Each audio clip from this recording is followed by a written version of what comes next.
This is Audible. Podium Audio presents Quicksilver, Book 1 of the Fae and Alchemy series, written by Callie Hart, performed by Anthony Palmini and Stella Bloom.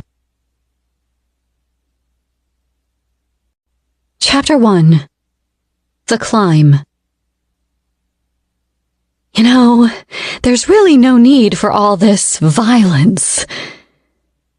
It was common knowledge in Zilvarin City that to lie to a guardian meant death. I knew this in a first-hand, painful way that most other Zilvarins did not. Almost a year ago to the day, I'd watched one of the Queen's men clad in beaten, golden armor gut my neighbor for lying about his age.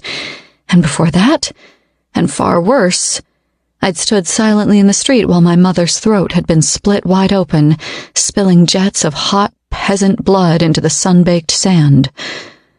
As the handsome guardian's hand closed around my neck now, his beautifully engraved gauntlet reflecting the glare of the twin suns overhead like a golden mirror, it was a miracle I didn't crack open and yield my secrets like a piece of overripe fruit.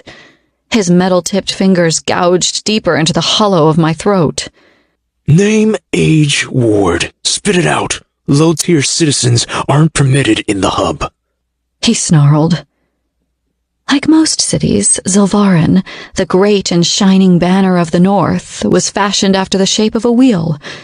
Around the city's outer limits, the different spokes, walls designed to keep people contained in their wards, towered 50 meters high above the shantytowns and overflowing sewers. The guardian gave me an impatient shake. Answer quick, girl, or I'll have you dispatched to the 5th gate of hell directly. I groped loosely at his gauntlet, nowhere near strong enough to break his grip, and smirked, rolling my eyes up toward the bone-white sky. How am I supposed to tell you anything if I can't fucking breathe? The guardian's dark eyes simmered with rage. If anything, the pressure he applied to my windpipe intensified.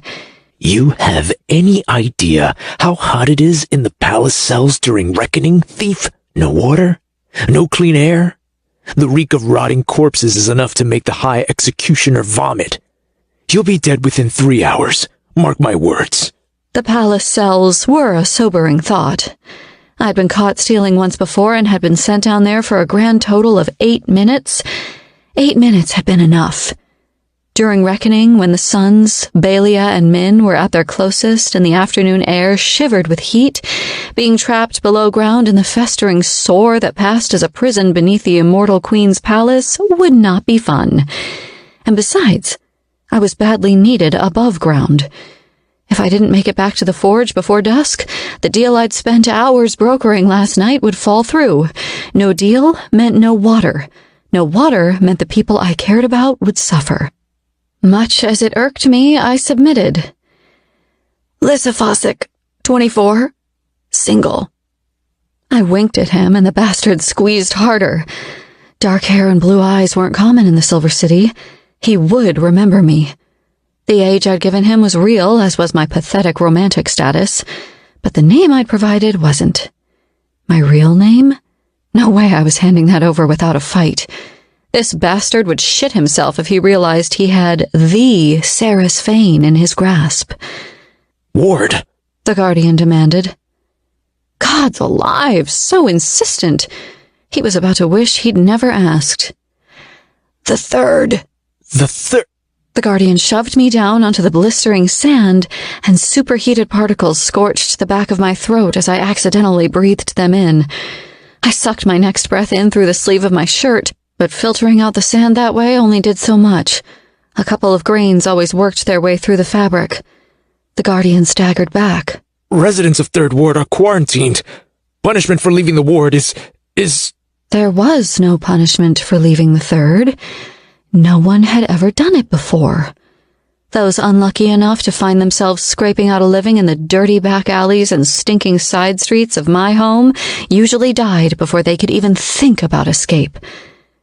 Standing over me, the guardian's anger shifted into something closer to fear. It was then that I noticed the small plague bag hanging from his belt and realized that he, like thousands of others in